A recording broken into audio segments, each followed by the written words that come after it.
Hi guys, I'm Chef Avi and in this episode of Avi's Kitchen, we'll be making Shortbread Cookie Lid. It's a cookie.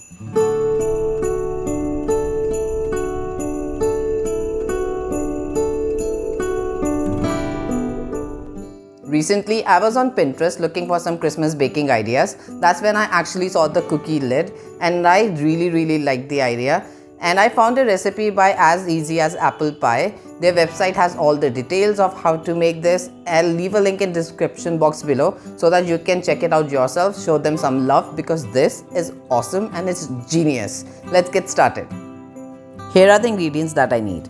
I need some cold and cubed butter, which I've dredged in a little bit of flour so I can handle it properly.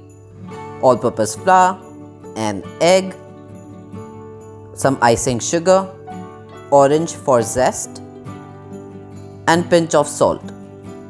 Let's get started. If you have a food processor, you can just place your flour and butter in your food processor and pulse it until it turns into a sandy mixture.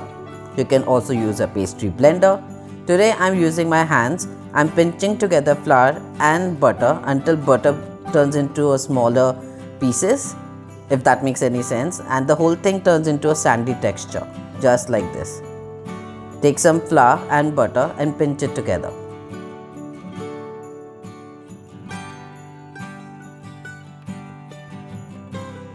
There are two ingredients I always use a sieve for. One of them is icing sugar, the other is cocoa powder. So we have to sieve in our icing sugar into our bowl because icing sugar can have lumps which we don't want in our mixture, just like these. One substitution that I'm making and I'm diverting from the original recipe is that instead of using lemon zest that the recipe calls for, I'll be using some orange zest because that's what I like more.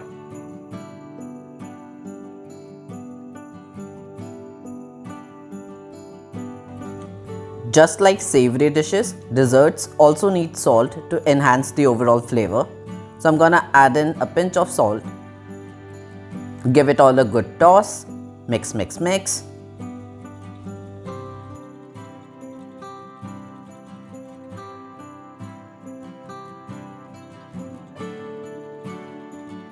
Now it's time to crack in an egg. If you do not eat egg, you can probably add in some Greek yogurt or even some flax egg.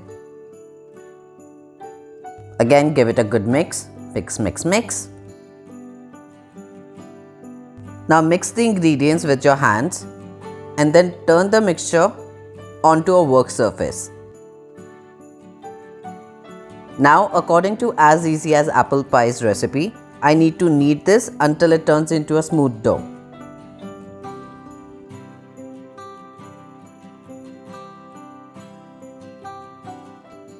I tried my best to bring the dough together, but it was way too dry. I don't know what went wrong in the recipe. Maybe my egg was a little smaller. I really did not know what happened there. So to fix this, I added some ice cold water to my flour and then I kneaded some more and it came together quite nicely.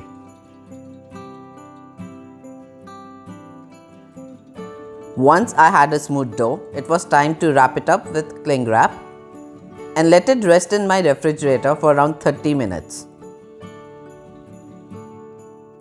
Our ultimate goal is to make a lid which is slightly bigger than our mug. So I'm gonna use this bowl as my cookie cutter because it's slightly bigger than the mug I'm gonna use. Due to some editing magic, it's already been 30 minutes and my dough is nice and chilled. I'm gonna flour some surface. I'm using Silpat, you don't really need to. I'm doing that so that it's easy to clean up. I'll flour both sides of my cookie dough and roll it out. According to the recipe, I need to roll it out to about half a centimeter, which I thought was way too thin. So I did few half centimeter and few 1 centimeter.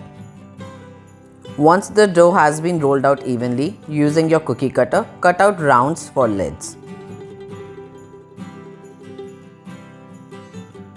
Once I have cut out all the rounds, I'll pick up the dough from between. That way I don't have to pick the rounds and change its shape.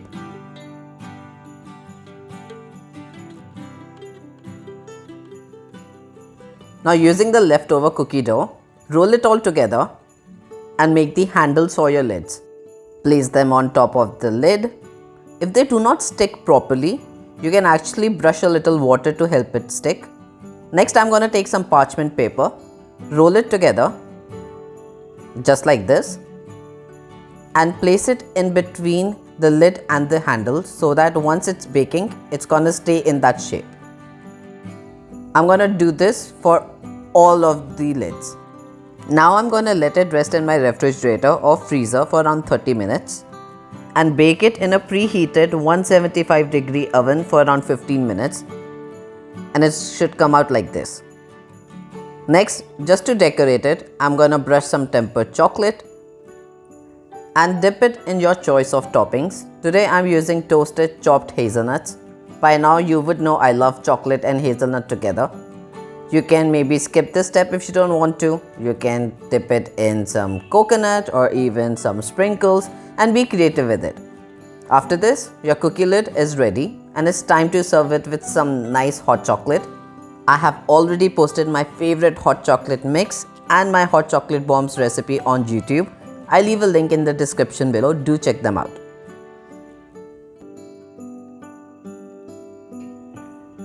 Time for little honesty. Not all of the lids got stuck to the cookie. So for the ones which did not, easy fix. I just dip them in a little bit chocolate and place them on the cookie so that it will stick together.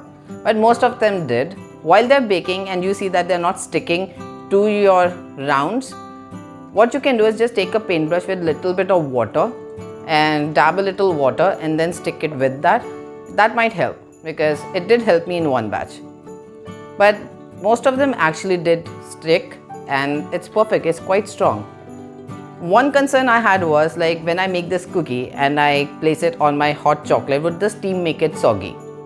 It actually did not. Like it's still not soggy. And I tasted some of the scraps and it tastes really good. The addition of orange zest makes it awesome. And also chocolate, hazelnut, cookie, hot chocolate, what's not to like?